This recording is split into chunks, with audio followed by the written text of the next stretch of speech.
Hello అండి, మా ఇంటి వంటశాలకు స్వాగతం. ఎండతో పని లేకుండా అప్పటికప్పుడు ఇన్స్టెంట్గా చేసుకునే టమోటా పచ్చడిని అయితే ఈ వీడియోలో చేసుకుంటున్నాను. ఈ పచ్చడి అయితే 4 నుంచి 6 నెలల వరకు ఈజీగా నిలువ ఉంటుంది. రండి అయితే ఆ ప్రాసెస్ ఏంటో చూసేద్దాం.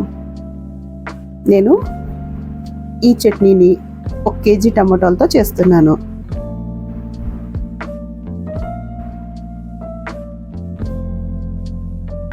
ఇక్కడ బాగా పండిండేటివి 1 కేజీ టమాటాలని తీసుకున్నాను. ఇవి సన్నగా ఉంటే ఒక 4 పీసులు, కొంచెం పెద్దగా ఉంటే 6 పీసులు ఇట్లా పెద్ద పెద్దవి కట్ చేసుకున్నాను. ఇప్పుడు స్టవ్ మీద ఒక పెద్ద బాండ్లీ పెట్టుకొని అది హీట్ అయిన తర్వాత కట్ చేసుకొని టమాటాలన్నీ ఈ బాండ్లీలోకి వేసుకోవాలి.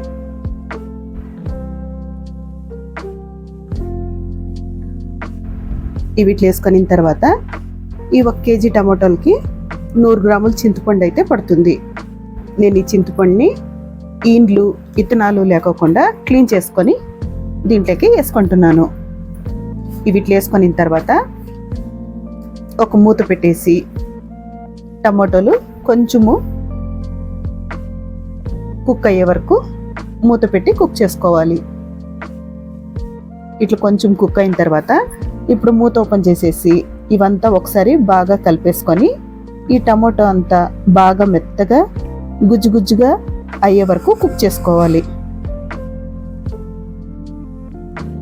ఇట్లా టమాటో కొంచెం ఉడికిపోయి ఉంటుంది కదా, అప్పటి నుంచి ఇంకా మూత పెట్టుకోకుండా టమాటోని అట్లే కుక్ చేసుకోవాలి. అట్లయితే ఈ వచ్చిన నీళ్ళంతా ఇంకిపోతూ ఉంటాయి.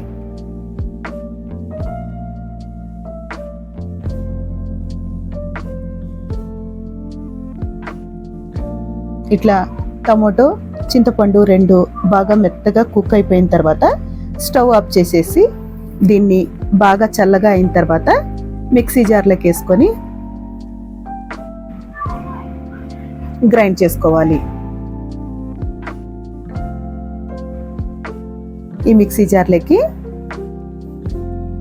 ఒక 1/2 కప్పు వరకు ఎల్లుల్లిపాయలు, ఈ 100 గ్రాముల వరకు ఉంటాయి. ఒక 2 టేబుల్ స్పూన్ల వరకు ఆవాల పిండి, 1 టేబుల్ స్పూను మెంతి పిండి వేసుకుంటున్నాను. ఆవాల్ని మెంతుల్ని వేయించుకొని పౌడర్ చేసుకున్నాను. ఇంకా దీంట్లోకి ఉప్పు ఒక 1/2 కప్పు వరకు వేసుకుంటున్నాను.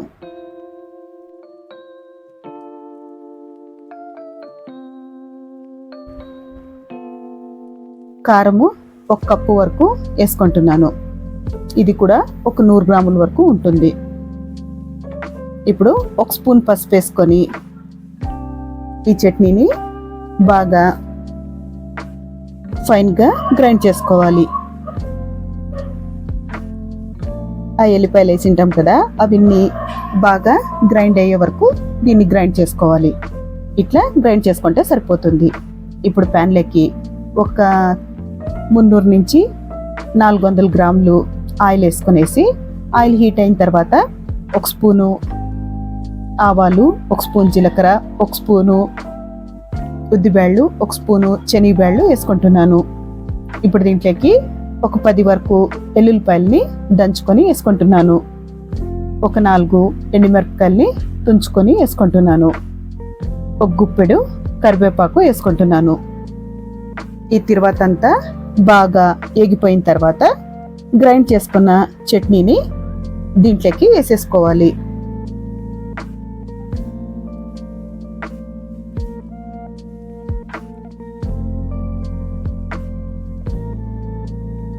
వీటి తర్వాత ఎగిపోతే గ్రైండ్ చేసి పెట్టుకొని చట్నీ వేసేసుకొని ఒక 10 నిమిషాల వరకు కుక్ చేసుకుంటే సరిపోతుంది.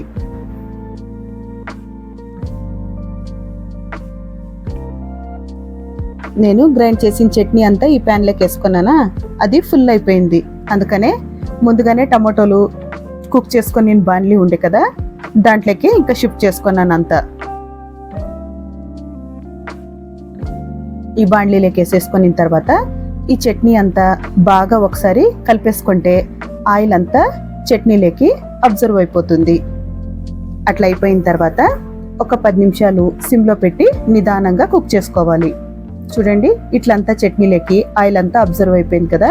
ఒక 10 నిమిషాలు కుక్ అయిపోతే ఆయిల్ అంతా మళ్ళీ పైనకి తేలుకుంటుంది. ఇట్లా ఒక 10 నిమిషాలు కుక్ చేసిన తర్వాత స్టవ్ ఆఫ్ చేసేసి చల్లగైన తర్వాత ఒక ఎయిర్ టైట్ కంటైనర్లో స్టోర్ చేసుకుంటే సరిపోతుంది. ఇది బయట పెట్టుకుంటే ఒక 4 నెలల వరకు, ఫ్రిడ్జ్లో స్టోర్ చేసుకుంటే ఒక 6 నెలల వరకు ఈజీగా నిలువ ఉంటుంది.